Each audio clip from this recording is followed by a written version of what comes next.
Таталцлын хууль үнэхээр үйлчлдэг үү? Нэг бодох. Чи бодож байгаа зүйлээ л татдаг. Бодол бол таталцлын хүчийг үзүүлэх эхний төвшин юм. Энэ хүч нь тархины цахилгаан талбай улмаас үүсдэг. Тодорхой хугацаанд цунжирсан бодол нь бодит байдлыг бий болгох хандлагатай байдаг. Жишээлбэл сөрөг зүйлийн талаар ихэвчлэн боддог хүмүүс сөрөг нөхцөл байдлыг амьдралдаа татдаг. Энэ нь эерэг туйлдч хамаатай бөгөөд өөр ямар ч таталцлын эсрэг байх төвшин байхгүй бол тухайлбал өдөржин мөнгөний тухай бодож өөртөө татдаг хүмүүс байдаг. Тэд мөнгөний тухай боддог учраас түүнийгээ татдаггүй, мөнгө байхгүй учраас тэд хомсдлоо мэдэрдэг. 2. Ярих. Чи юу ярьж байна? Түүнийгээ татдаг. Ярих бол таталцлын 2 дахь төвшин бөгөөд бодхоосоо хамаагүй илүү хүчтэй байдаг.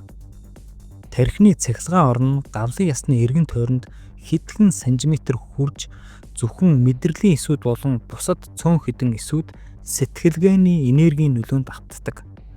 Хэрэв чи амьдралдаа элбэг дэлбэг байхыг төсөөлдөг хэрнээ хямрал, хомсдлын тухай байнга ярьдаг бол гомдол байсан ч чи өөрийнхөө тухай ярьсан зүйлээ амьдралдаа татах болно. Хулгай, хүчирхийлэл, гомдол, хүн барьцаалт болон бусад сөрөг нөхцөл байдлын талаар байнга ярьдаг хүмүүст өөрт нь тохиолдох эсвэл цааш тохиолдох магадлал өндөр байдаг нь шинжлэх ухааны туршилтаар батлагдсан гэнэ. 3. Мэдрэх. Чи юу мэдэрч байна? Түүнийгээ мөн татдаг. Таталцлын 3 дахь төвшин бол сэтгэл хөдлөл юм. Чи ямар нэгэн сэтгэл хөдлөлийг мэдрэх бүртээ ертөнц рүү соронзон дохио илгээдэг. Жишээлбэл чи хайрыг мэдэрвэл орчлон ертөнц түүнийг чамд эргүүлэхийн тулд хайрын гэлбаг хүлээн авдаг. Ихэвчлэн гунигтай байдаг хүмүүс уйтгар гунгийг нь батлах нөхцөл байдлыг татсаар байдаг. Сэтгэл нь дэлгүүн ялгаруулж тэр нь өөртөө бий ижил дэлгүүнийг өөртөө татдаг нь яг л өнөөгийн цахилгаан холбоо мэт. Энэ талаар нэлээд дэлгэрэнгүй бичсэн ном бол Ронда Бирн хэмээх зохиолчийн 2006 онд бичсэн дэлхийн бестселлер болсон нууц ном юм. Уг номд таталцлын хууль буюу хүний бодол санаа нь тухайн хүний амьдралд нөлөөлдөг гэсэн санааг голчлон өгүүлдэг. Өөрөөр хэлбэл та эерэг бодолтой байвал эерэг үр дүнг, сөрөг бодолтой байвал сөрөг үр дүнг татна гэж номд дурдсан байдаг. Номын агуулга нь 3 үндсэн алхамтай. Хүсэх, итгэх, хүлээж авах.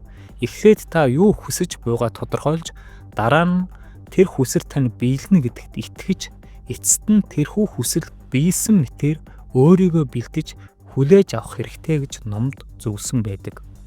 Гэсэн хэдий ч уг номын талаар олон төрлийн санал бодол байдаг.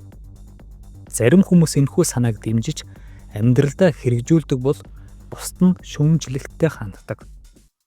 Эцэст нь хэдүүлээ туршилт хийгээд үзье. Жишээлбэл би YouTube сувгийнхаа дагагчийг 25 онд багтаад 25,000 хүрнэ гэж яг өнөөдрөөс эхлээд хүсээд, итгээд, хүлээж авах буюу биелсэн мэтээр төсөөлье. Тэгээд үр дүнг нь хэдүүлээ шинэ жилээр харцгаая.